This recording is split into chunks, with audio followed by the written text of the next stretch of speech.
Ny candidat Marc Ravalomanana nge raha ny tena marina tena tsy biby fampitahorana intsony ny sira aloha dia fahafambaraka ho an'ny filoha Ravalomanana ny reso eto Antananarivo. Matoa ny filoha Ravalomanana ny latsaka ny mairana Antananarivo dia fantany fa tsy misy afa-tsy eto Antananarivo sisany ahafahany mamahatra farany. Mbola tsy tapitra ny fisolelana faratapony ataon'ny Paul Rabary amin'ny fitondram-panjakana hatramin'izao, indrindra moa fa amin'ny filohan'ny Repoblika Andry Nirina Rajoelina. Ankehitriny dia manenjika ny filoha teo aloha Marc Ravalomanana indray Paul Rabary. Ny filoha teo aloha Marc Ravalomanana izay vonona tanteraka sy manolo-tena anarina n'Antananarivo anompo ny vahoaka n'Antananarivo amin'ny alalan'ny filatsahana ho ben'ny tanàna n'Antananarivo renivohitra raha araky ny nambarany. Araky ny nambaran'ny Paul Rabary, filohan'ny antoko ny fireneko no sady mpikambana ao amin'ny UPAR tamin'ny mpanao gazety ny omaly alarobia 27 ny volana aogositra 2024 dia efa tsy misy atahorana intsony na dia ho lany ben'ny tanàna eto Antananarivo renivohitra aza ny filoha Marc Ravalomanana satria ny filoham-pirenena Andry Rajoelina dia efa mipetraka eo amin'ny toeran'ny filohan'ny SADC amin'ny taona 2022 avy io. Izany hoe raha atao mazava tsara izany dia tsy misy atahorana mihitsy ny fiverenan'ny tranga mitovy tamin'ny taona 2022 hoe ny ben'ny tanàna no anongana ny filoham-pirenena indray. Ny zavatra mahatsikaritra fotsiny amin'ilay tantaram-pirenentsika zany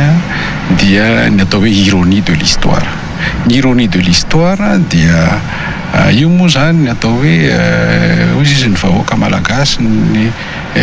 fahendren'ny taolo hoe nitody tsy misy fa eo ihany no mety hiverimberina ny filoham-pirenena amin'izao fotoana izao izay mera teto Antananarivo tamin'ny 2022 izay ny saziny ny SADC izay venjivenjy eraky Afrika nitady vahaolana niaraka tamin'ny SADC satria tsy neken'ny SADC ary voasazy tao amin'izany raha 2022 zany lasa président SADC amin'ny 2023 zany hoe lasa nandrandray ny SADC lasa natsoa ny SADC amahaolana amin'ny olana maro samihafa aty amin'ny faritra Afrika aty mifamaty zany ny toerana. Zay ny ve idika fa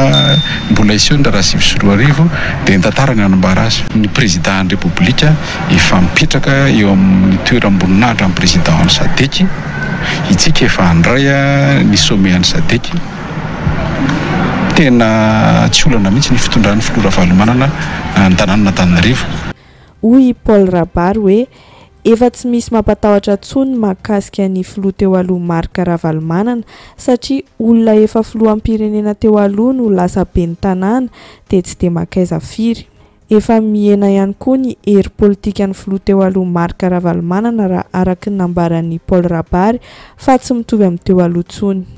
Efa eto Antananarivo renivohitra sisa no mba zakan'ny filoha teo aloha Marc Ravalomanana rehefa resy foana tamin'ny fifidianana ny CCS tany aloha tany araky ny voalazan'ny Paul Rabary ka izay no antony ilatsahany eto Antananarivo renivohitra. Ny candidat Marc Ravalomanana nge raha ny tena marina tena tsy biby fampitahorana intsony. Olombelona moa izy ka tsy atao hoe tsy tokony atahorana intsony satria zao raha mijery zany ny tantara politika ny antoko timona sy ny candidat Marc Ravalomanana tokony miakatra fa tsy midina, tokony miabo fa tsy mihibo. Raha mandresy eo izy olona président ny Repoblika lasa maire tsy dia hoe makaiza loatra. Ny filoham-pirenena tamin'ny 2022 rehefa resy nandritra ny fifidianana 3 miantaona zany hoe 13 14 sy 13 dia hiverina eto Antananarivo satria tsy nahita sehatra intsony anaovana politika raha-fa tsy eto Antananarivo sisa. Ary rehefa manao analizy an'ilay vokatra tamin'ny fifidianana solombavambahoaka tety dia eto Antananarivo izy zany no afaka holany sisa. Raha politika moa raha tarimarika fotsiny zany resahana matoa ny filoha Ravalomanana ny latsaka ny mairana Antananarivo dia fantany fa tsy misy afa-tsy eto Antananarivo sisa ny ahafahany mamahatra farany. Arak'izany dia tsy misy tokony atahoran'ny fitondram-panjakana akory ny ahalan'iny filoha teo aloha Marc Ravalomanana ho lasa ben'ny tanàna hoy Paul Rabary fa any amin'ny Marc Ravalomanana sy ireo mpanohana azy no tokony atahotra satria raha tsy lany be ny tanàna n'Antananarivo ny filoha teo aloha Marc Ravalomanana ho iatrany Paul Rabary dia ho afa-baraka tanteraka. Ny sira aloha dia fahafahambaraka ho an'ny filoha Ravalomanana ny resy eto Antananarivo. Fa raha ohatra ka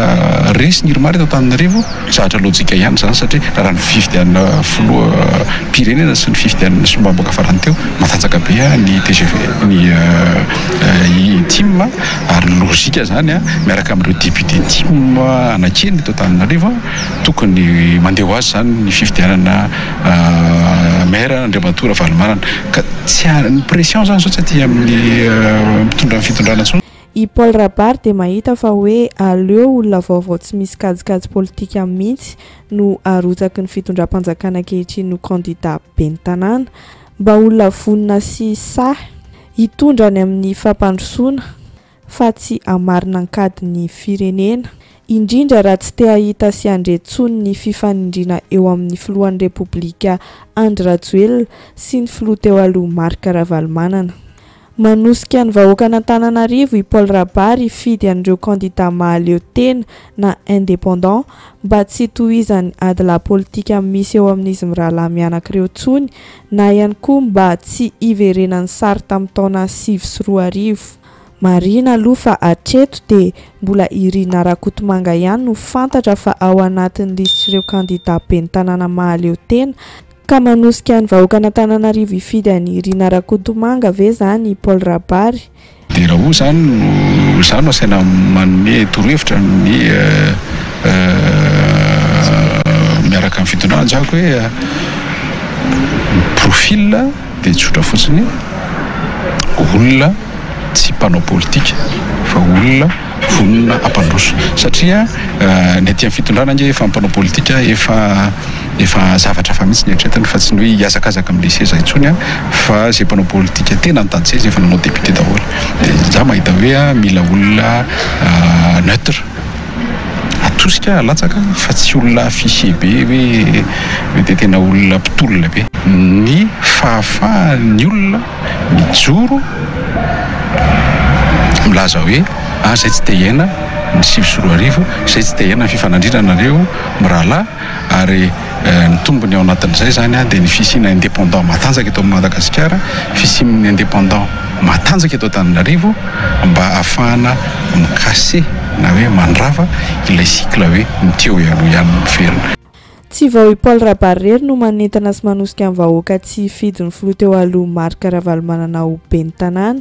fa ao ihany koa ireo mpanohana fitondrana hafa toa ny Rafanomezantsoa Jean Irina na fantatra amin'ny solon'anarana hoe Septembre. Raha tadiditsika dia nanambary Jean Irina Rafanomezantsoa fa tetika anaovana bazy politika mety hamotika ny fiainan'olom-pirenena maro ny fahalan'ny filoha teo aloha Marc Ravalomanana ho ben'ny tanàna Antananarivo renivohitra raha ny heviny. Anaovana valifato izy io filantsahako fidian'ny filoha teo aloha Marc Ravalomanana ho ben'ny tanàna Antananarivo io ka tsy azo ekeny zany eo anivon'ny tantaram-pirenena.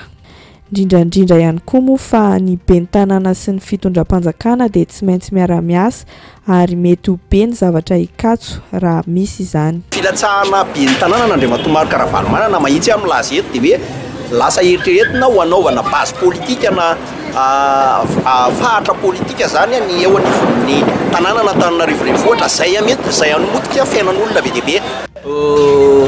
Misy hevitra lehibe zany hoe filoham-pirenena ianao ex présidentiel ianao no andeha hiverina ianao any anatina resaka politika ty amin'ny ben'ny tanàna zay fantatritsika hoe tsy afaka aleo tena mihitsy zany tanàna n'Antananarivo zany fa tsy maintsy miankina amin'ny fitondrana foibe zany hitantsika foana hoe subvention be dia be ireo zavatra endraketiny tsy commune ambanivolo fa commune tena mila stratégie ka raha opitehantsika amin'izany le tanàna n'Antananarivo dia anjarantsika vahoaka no misaina fa za dia miteny hoe tsy lozika politika lozika nipetrahan'Andriamatoa Marc Ravalomanana no ben'ny tanàna fa politika anaovana valifaty ka tsy azo ekeny zany eo anivon'ny tantaram-pirenena ary tenako dia mpitolona za ho an'ireo olona tsy nitolona matahotra an'Andriamatoa Marc Ravalomanana fa raha ho anahy manokana nitolona zay team mafana foa tamin'ny 2000 nanangana zany tika arivo zany zay nitoy tao anatin'ny team anisan'ny nialika an'izany grève no roa arivo zany fa anisan'ny nandrodana koa zany fitondrana zany tamin'ny fito sy roa arivo satria problème mipetraka dia natao fitaovana foana ny vahoaka atreto zany dia zao zavatra teneniko hoe alohantsika mitodika any amin'ny sosialim-bahoaka fa eto tsy misy matahotra zany raha za aloha zany tsisy atahorako mihitsy zany hoe Andriamatoa Marc Ravalomanana zany efa nitondra vadiny efa hitondra izy dia miala dia miditra mangato zany politika eto Madagasikara. Anisany efa naneho hevitra tamin'ity filatsahan'ny filoha teo aloha Marc Ravalomanana ho fidiana ho ben'ny tanan'ity ihany koa i Soaly Moussa ka hoy izy hoe mbola tsy ary nisy naneran-tany zany hoe filoham-pirenena miverina ny latsaka ho ben'ny tanàna indray. Tonga dia nisary tamin'ny 7 sy 2 arivo ny nilatsahan'ny Andry Rajoelina ho ben'ny tanàna n'Antananarivo tamin'izany no tonga tao an-tsaina voalohany hoy Soaly Moussa. Nifamadika kosa ny sary amin'izao filatsahan'ny filoha teo aloha Marc Ravalomanana zao ho lasa ben'ny tanàna n'Antananarivo. Napetra no fanontaniana hoe sao dia mba havaly faty politika kosa no tena antony. Ndao ary arahana atao anatin'ity video manaraka ity zany fanehoan-kevitry Soaly Moussa zany. Raha mijery fotsiny ange ianao zany hoe zay ve zany no tiana hatongavana hoe satria schéma efa niseho 2007 ve no tiana apody. Ny filoha Marc Ravalomanana no président tamin'izany dia nilatsaka ho fidiana ben'ny tanàna ny président Rajoelina. Dia zay ve zany no tiana averina ny avadika fotsiny zany dia izy hoe satria ianao indray zany zao président Rajoelina ny président dia ndao ary fa za indray zany zao ilatsaka maire. Mialatsiny fa ohatrany lasa simpliste ohatr'izay fotsiny ve zany no